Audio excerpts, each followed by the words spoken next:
The morning sun stretched shadows across the busy market in Ouagadougou as President Ibrahim Traoré walked calmly among his people. He wore his usual simple military uniform, a sharp contrast to the bright fabrics and shining jewelry around him.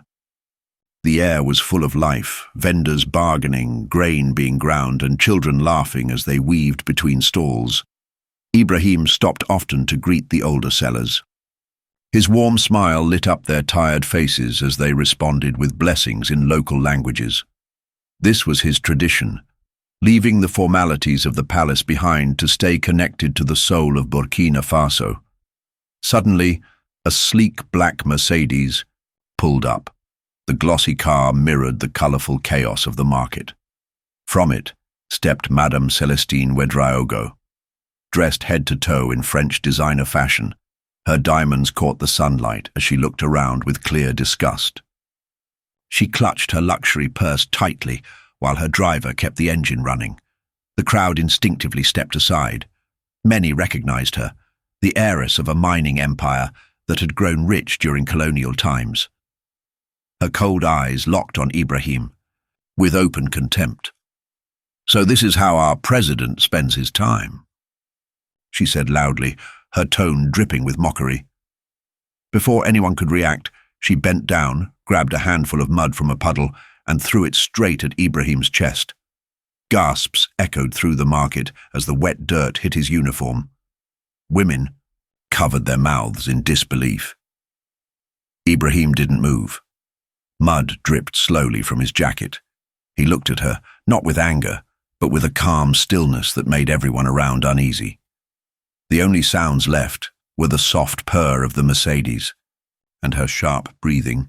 Celestine Ouedraogo had never tasted millet porridge or carried buckets of water. She had grown up in air-conditioned homes, not crowded classrooms. Her father, Marcel Ouedraogo, built his fortune through exclusive deals with colonial powers, pulling gold from the ground while local communities got nothing. Celestine inherited that wealth and the belief that power came with money. She was shaped by elite boarding schools in Switzerland and had learned to look down on anything she saw as beneath her. The culture and stories of her people? To her, just old myths. By 35, she controlled 3 major mining companies across West Africa. Her Paris apartment overlooked the Champs-Élysées. Her Ouagadougou mansion sat behind steel gates and razor wire. She spoke several European languages fluently but refused to use any local ones in business, calling them unprofessional. She once married a French diplomat, but the marriage ended when he found out about her illegal exports. She used money to bury the scandal, paying off reporters and officials to protect her name. She didn't come back to Burkina Faso out of love. She returned because European investigators were closing in on her hidden accounts. She despised Ibrahim. His fight against corruption had cost her millions. His message of African dignity and independence threatened the old systems that kept her family powerful. His rise felt like a direct attack on her lifestyle. Her friends in Paris and London whispered that leaders like Ibrahim were just a passing trend. She came back to prove them right, and today's scene in the market was meant to kick off her plan to publicly embarrass him. But beneath her polished image, Celestine carried a painful secret. After her father's funeral, she found her grandfather's journals in an attic. Page after page detailed shady deals, bribes to chiefs, entire villages cleared for mining, all written in neat handwriting. As she read them by candlelight, with a storm raging outside, she felt the weight of what her family had done.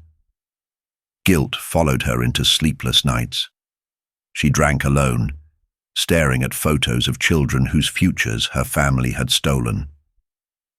Throwing mud at Ibrahim wasn't just about power. It was her way of burying the guilt that gnawed at her. Back in the market, Ibrahim stood still. He didn't raise his voice. He didn't flinch. Slowly, he pulled out a white handkerchief and began wiping the mud from his hands with calm, steady movements. The entire market held its breath.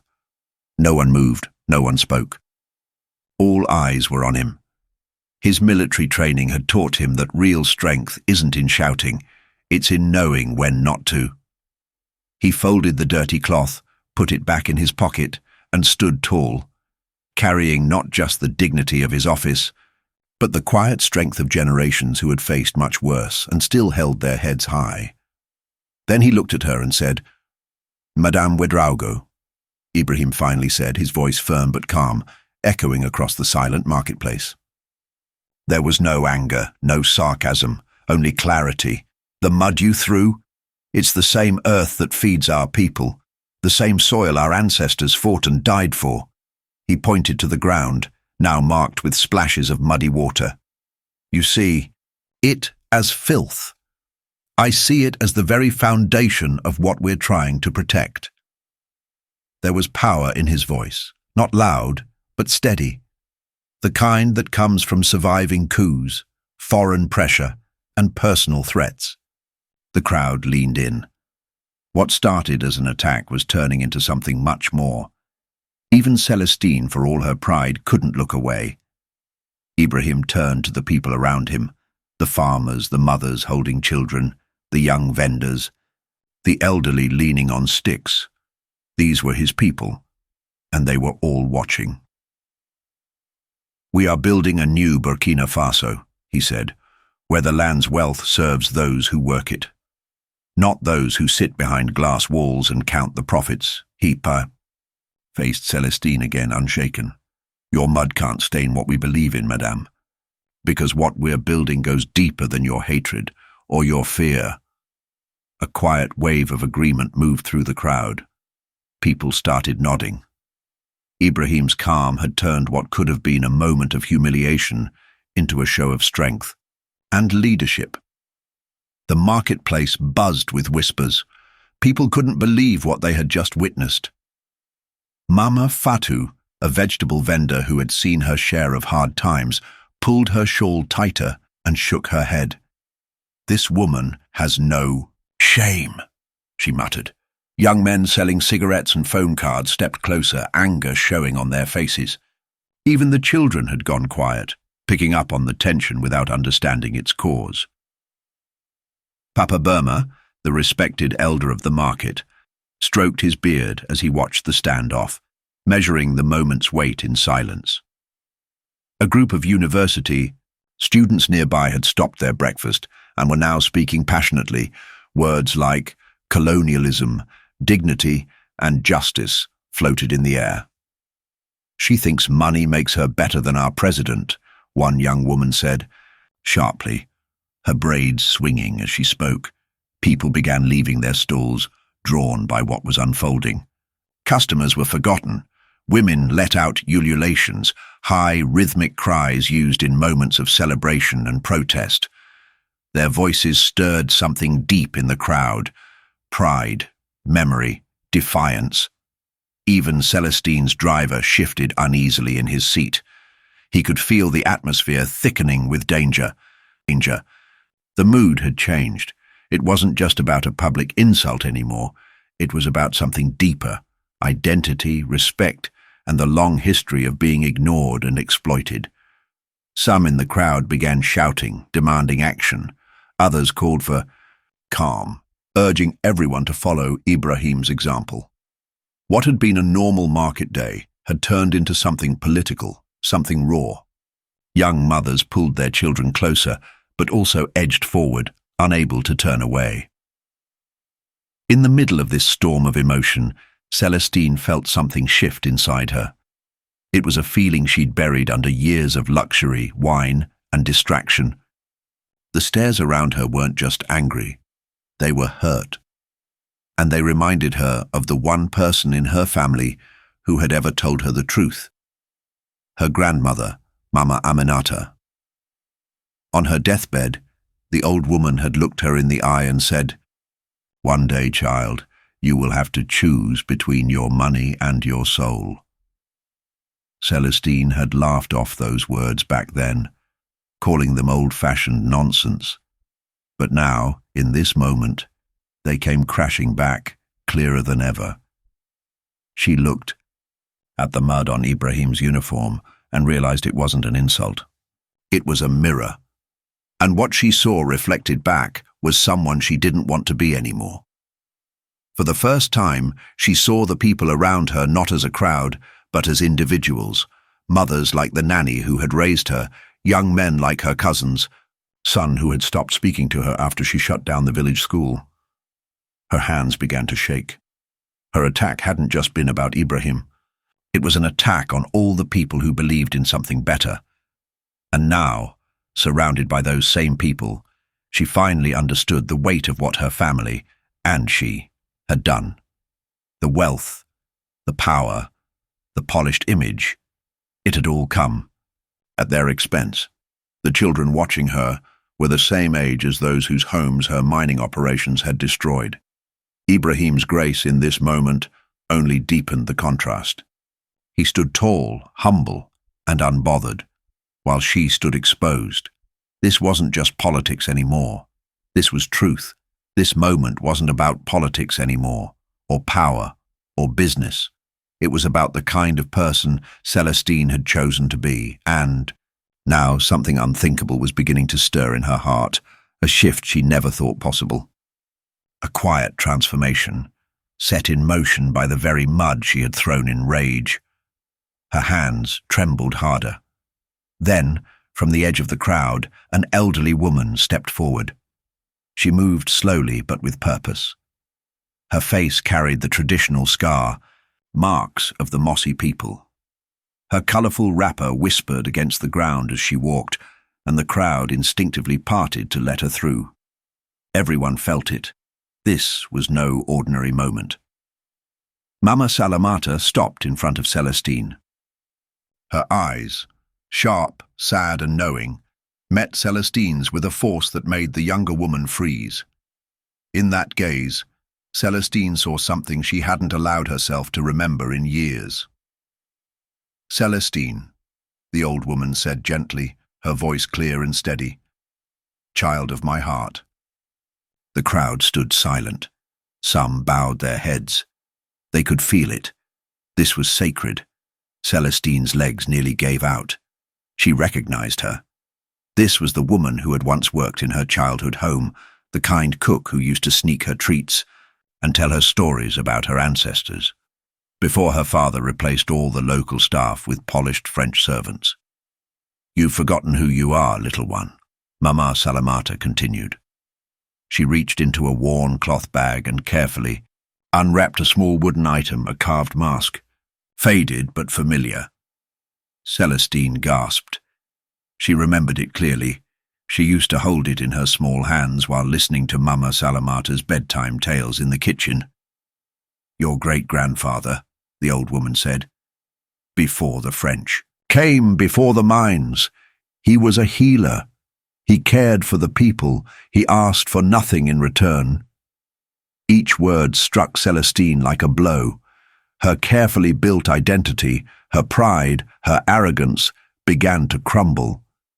Ibrahim said nothing, but he understood. This wasn't just about her anymore. This was about all of them. Everyone standing in that market, watching something powerful unfold. The old woman then turned to him. Her voice held the weight of generations. "This child carries your blood too, my president. Through your grandmother, Rasmanet. She was sister to Celestine's great-grandfather, before war and colonizers tore our families apart." Gasps swept through the crowd. People looked at each other in disbelief.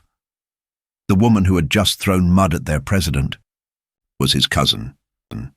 Blood, once again, had shown itself stronger than the stories told by power and money. For a moment, even Ibrahim's calm wavered. His eyes widened. The insult had suddenly turned into something else, something deeply personal and heartbreaking. Celestine stumbled back. Her expensive heels clacked against the ground as the truth hit her. The man she had tried to humiliate wasn't just a political threat. He was her own family. The small wooden mask, now glowing softly in the morning light, seemed to hold all the history that had been forgotten. A piece of truth that bridged two worlds. one built on pride and wealth, the other rooted in memory and pain. Whispers ran through the market, but the tone had shifted. The anger hadn't vanished, but it was now mixed with confusion, reflection, and something deeper. Mama Fatou looked at the two of them with new eyes. She turned to the women around her and said, "We've all lost family to these divisions. This is what the colonizers left us." Nearby, university students debated fiercely. Some said family ties changed nothing. Celestine's actions still represented the same exploitation. Others argued that blood could open a path to healing, if she truly chose to change. Then Papa Burma, the old market chief, lifted his walking stick. The crowd quieted. When he spoke, his voice was slow and clear. "Before we speak of forgiveness," he said, "we must speak of truth. And before truth, we must decide who we are, as a people and as a future. Our ancestors taught us," Papa Burma said solemnly, "that when family turns against family, the whole community must come together to heal the wound." His words settled over the crowd like a sacred reminder. The silence broke into discussion. Voices rose, debates sparked. Different generations, backgrounds and beliefs clashed and collided as people struggled to process what had just happened. Young men who had stepped forward in anger now stepped back, unsure, confused by the revelation of shared blood. Mothers leaned close to one another, whispering about old traditions that guided how families were meant to resolve their deepest conflicts. Their children watched wide-eyed, sensing the weight of the moment. From somewhere in the crowd, elderly women began to sing softly. The melody was old, passed down for centuries, a song about truth, healing, and the long road to peace. The effect was immediate. The crowd's tension, once thick with the threat of violence, began to shift into something quieter, more thoughtful. It began to feel less like a confrontation and more like a gathering of elders, a sacred council, a moment of reckoning. Even Celestine's driver stepped out of the Mercedes, compelled by the energy circling his employer. The expensive car now looked out of place, parked beside a conversation far deeper than power or class. A wide circle formed around the three central figures, Ibrahim, Celestine, and Mama Salamata. The marketplace had become a community court, a sacred place for truth and judgment. The debate was real and raw. Some people said Celestine's actions were unforgivable, no matter who her relatives were.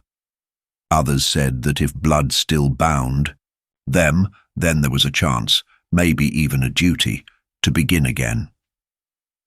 People spoke about justice, about history, about the obligation the wealthy had to the people they had ignored. But they weren't just deciding Celestine's fate. They were deciding who they wanted to be as a nation.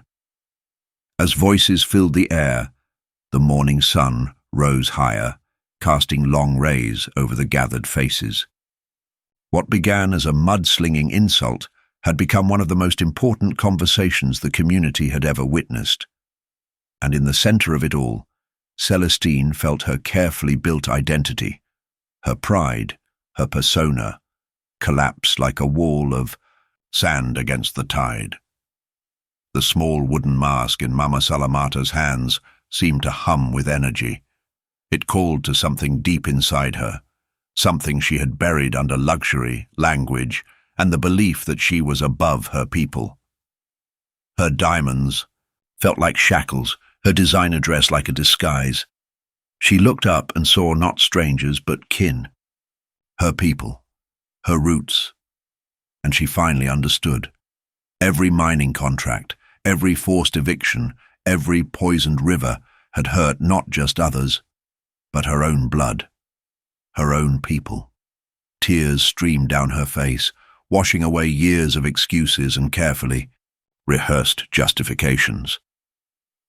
Ibrahim watched silently, seeing something in Celestine he recognized, a moment of truth.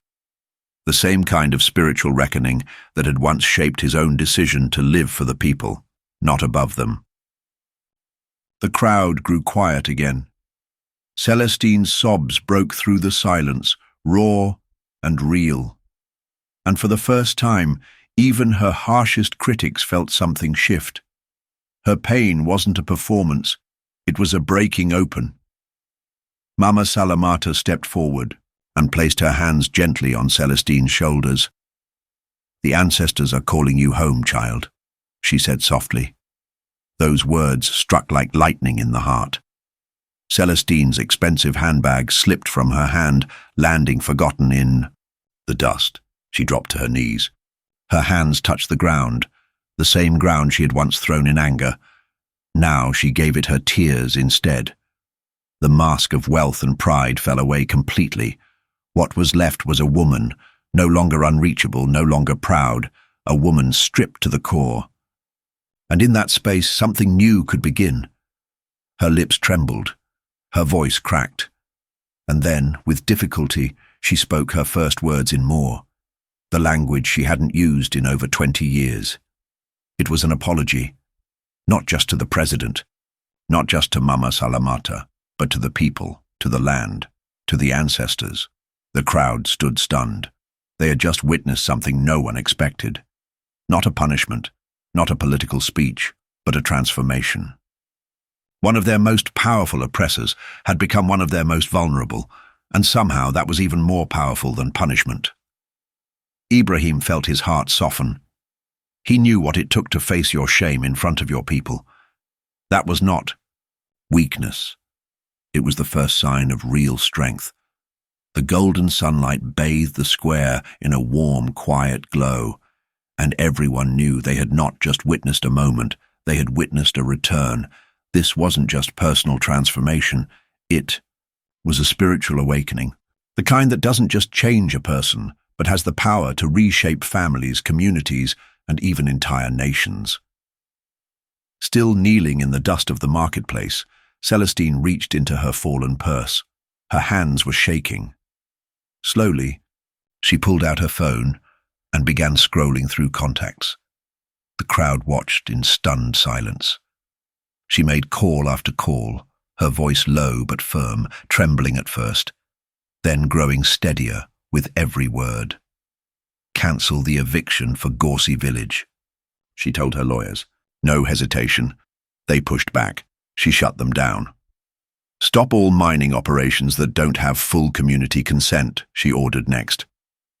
The protest from her executives was loud enough for the crowd to hear through her phone, but Celestine didn't flinch. She cut them off with a calm finality. Everyone around her, market vendors, elders, children, even Ibrahim, stood in awe. They were witnessing something no one could have imagined, one of West Africa's most powerful and feared businesswomen, tearing down the very empire she had spent a lifetime building. Not in secret, not in shame, but publicly, at the feet of her people. She stood slowly, no longer polished or proud. Her designer dress was dirty, her face streaked with tears, but her eyes were clear, her voice steady. She turned to Ibrahim, not as an opponent but as a cousin, as someone who had once been lost and now was finding her way back. "I want to return the Bobo Dioulasso mining rights to the community cooperatives," she said loudly enough for all to hear. The crowd gasped. It was wealth worth millions, enough to keep her and her family in comfort for generations. And she was giving it away. Her driver rushed toward her in a panic, clearly thinking she had lost her mind. He begged her to stop. She waved him off. There was no turning back. Then came the most powerful moment of all. In front of the entire marketplace, Celestine removed her diamond jewelry piece by piece and placed it on the ground before Mama Salamata, her gold bracelet, her emerald necklace, her Cartier watch, each item laid down like an offering, not to impress, but to release. "These were bought with stolen earth," she said simply. The sun caught the jewels as they rested in the dust, once symbols of power, now tokens of surrender. Then, with quiet resolve, she took off her designer shoes and stood barefoot in the soil. She was finally touching the land, not as its exploiter, but as its daughter. Ibrahim stepped forward, saw clearly what this was. Not a breakdown, but a rebirth, a return that would ripple through generations. That morning, the marketplace became sacred ground, a place where something impossible had happened, and something beautiful had begun. 6 months later, the energy in the marketplace was different, hopeful, alive. Celestine now worked alongside local women at a cooperative stall. Her hands, once manicured, were now rough from honest labor. Her dress was simple cotton, no different from anyone else's. The diamonds and designer labels were gone. She had sold them all. The money? Used to build schools and clinics in the same villages her family had once displaced. Ibrahim visited often, not as president checking on a former rival, but as family, 2 cousins, working for the same cause. Their bond was no longer built on blood alone, but on shared responsibility and the hard, honest work of rebuilding what had once been broken. The community welcomed her back, not immediately but over time. Words alone weren't enough, but her actions had proven real, and little by little doubt gave way to trust. Mama Salamata, now in her 80s, often sat between them. She shared old stories, helping stitch together a family history that colonization had tried to erase, and in her hands, she held the small wooden mask that had triggered everything. Now polished with age, it sat between the cousins, no longer a relic of a forgotten past, but a symbol of the future they were building together. Today, a small symbol of Celestine's awakening sits in a place of honor in the cooperative's meeting room. The same wooden mask that once stirred painful truths now stands as a powerful reminder of what's possible when someone chooses redemption. Celestine, once a feared mining magnate, had become something no one ever expected.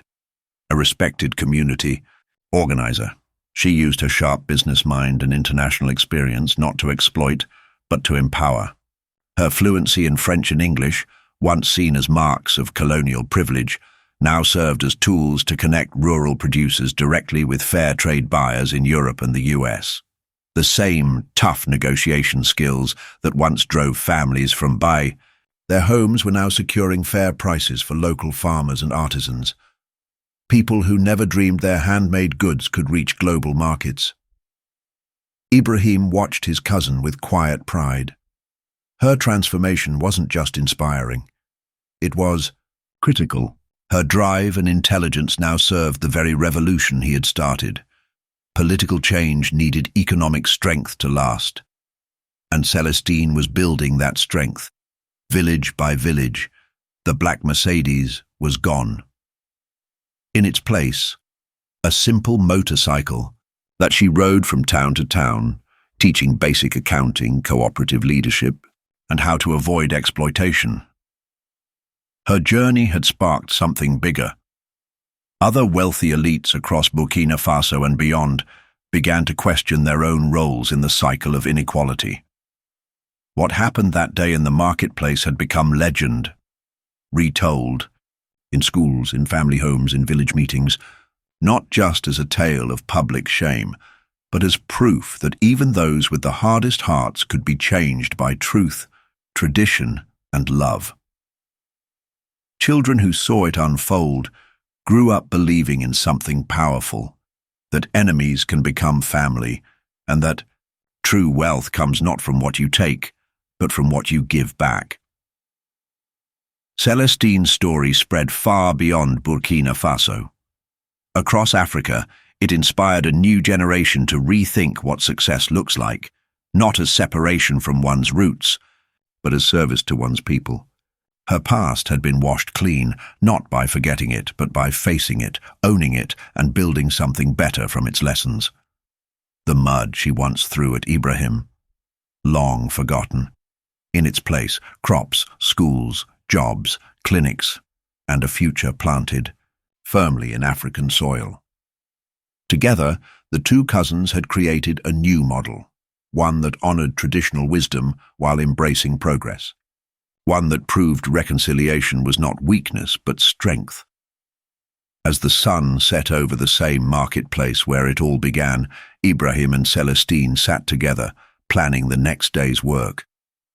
Their quiet laughter rose into the evening air, blending with the beat of village drums.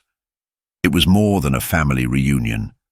It was a vision for Africa, rooted in history, built on justice, and filled with hope. From bitter rivals to bonded kin, Celestine's transformation reminds us of this one simple truth: redemption is always possible when we choose people over profit.